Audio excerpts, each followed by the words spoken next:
black frame insertion on this LG C1 works also at 100 frames and at 50 frames per second. So the problem at 50 Hertz is the flickering is just eye-searing. But I actually discovered that de-blur works at 60 frames. So because de-blur is motion interpolation, is adding more frames, basically that gets rid of the flickering. So I think that is a fantastic option because we have some games maybe that we are almost there at 60, but the PC cannot do 60, but maybe it can do 50 locked.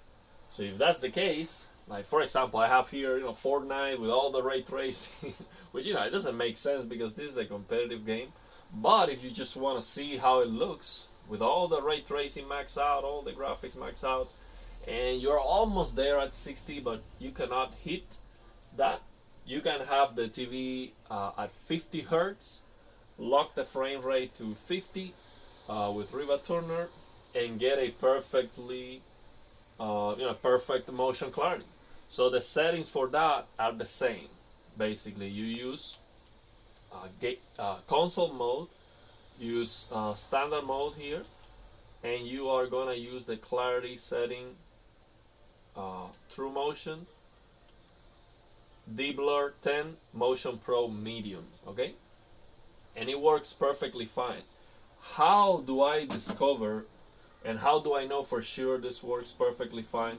The way I discovered that is by using a UFO test, okay?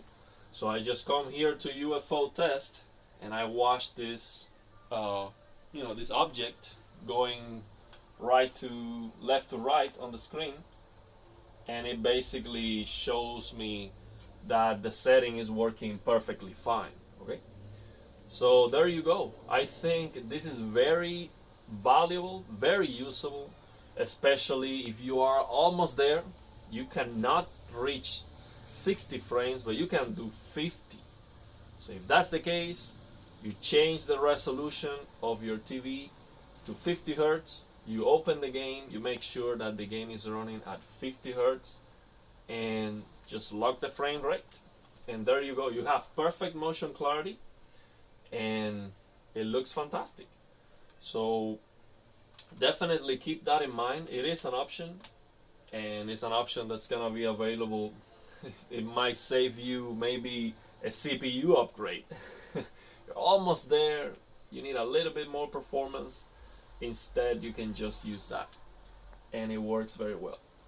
So there you go. Let me know what you think about that, if it's helpful. And if you have any questions, I have already done many videos talking about motion interpolation. But if you have any questions, let me know. Maybe go back and watch those videos, and that might answer your question, or you can ask me.